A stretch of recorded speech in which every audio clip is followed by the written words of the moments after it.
24 மணி நேர ஐசியு, பொதுநல மருத்துவம், எலும்பு முறிவு சிகிச்சை, ENT டாக்டர் சிவகுமார் மருத்துவமனை, சத்துவாச்சாரி, வேலூர். திருப்பத்தூர் பள்ளி மாணவன் உயிரிழந்த விவகாரத்தில் மாணவனின் உடலை வாங்க பெற்றோர் சம்மதம் தெரிவித்துள்ளனர். மேலும் சம்பந்தப்பட்ட பள்ளிக்கு 2வது நாளாக விடுமுறை விடப்பட்டுள்ளது. இதுகுறித்த கூடுதல் தகவலை செய்தியாளர் செங்குட்டுவன் வழங்க கேட்கலாம். செங்குட்டுவன், வணக்கம். பள்ளிக்கு 2வது நாளாக விடுமுறை அளிக்கப்பட்டிருக்கும் நிலையில் பள்ளி நிர்வாகம் தரப்பில் என்ன தெரிவிக்கப்பட்டிருக்கிறது? மேலும் பெற்றோர்கள் தரப்பில் என்ன கோரிக்கை முன்வைக்கப்பட்டு உடலை பெற்றுக்கொள்ள இருக்கிறார்கள்? கண்டிப்பாக திருப்பத்தூர் மாவட்டம் நாற்றம்பள்ளி அடுத்த கொத்தூர் கிராமத்தைச் சேர்ந்தவர் சின்னத்தம்பி. இவருடைய 5வது மகனான முகிலன் இவர் திருப்பத்தூர் பகுதியில் உள்ள அரசு நிதியுதவி பெறும் பள்ளியான டொமினிக் சாவியா மேல்நிலைப் பள்ளியில 9ஆம் வகுப்பு முதல் தற்போது 11ஆம் வகுப்பு வரையில மாணவர் விடுதியில் தங்கி படித்து வராரு. இந்த நிலையில மாணவன் கடந்த 1ஆம் தேதி தன் விடுதியிலிருந்து காணாமல் போனதாக பெற்றோர்கள், அதாவது ஆசிரியர்கள் அவங்களுடைய பெற்றோரான சின்னத்தம்பிக்கு போன் பண்றாங்க. இதுல பதறிட்டு ஓடி வந்த சின்னத்தம்பி பள்ளியின் விடுதியிலும் பள்ளியிலும் பாக்குறாரு. பிள்ளை காணாமல் போனதை அடுத்து திருப்பத்தூர் காவல் நிலையத்துல சின்னத்தம்பி புகார் கொடுக்கிறாரு. புகாரின் பேரில் திருப்பத்தூர் காவல்துறையினர் 2 தனிப்படைகள் அமைத்து விசாரணை மேற்கொள்றாங்க.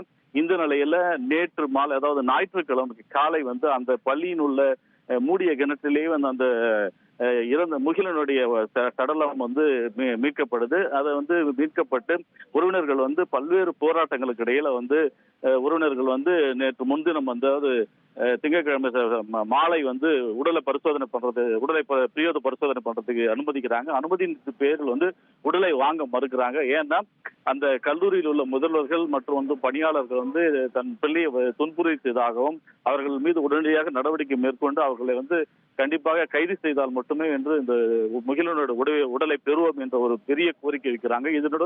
இவர்களுடன் பலதரப்பட்ட அரசியல் கட்சி பிரமுகர்கள், உள்ளூர் பிரமுகர்கள், பொதுமக்கள் என அனைவரும் சேர்ந்து சாலை மறியல், காவல் நிலைய முற்றுகை, அதாவது அரசு மருத்துவமனை முற்றுகை என்ற ரயில் மறியல் போன்ற பல்வேறு வகையான போராட்டத்தில் ஈடுபடுறாங்க.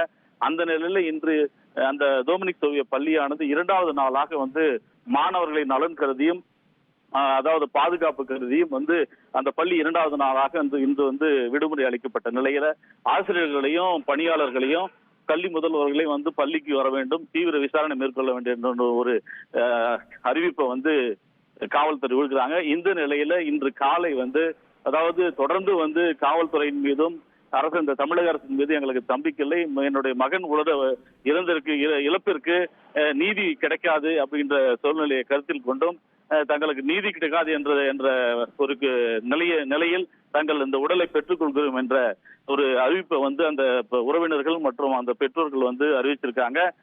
அதனால் இன்று முகிலனுடைய உடலை அவர்களுடைய பெற்றோர்களும் உறவினர்களும் வாங்க சம்மதம் தெரிவித்துள்ளார்கள். தகவல்களுக்கு நன்றி செங்குட்டுவன். மகளிர் நல பிரிவு 24 மணி நேர சாலை விபத்து சிகிச்சை, நீரிழிவு சிகிச்சை, டாக்டர் சிவகுமார் மருத்துவமனை, சத்துவாச்சாரி, வேலூர்.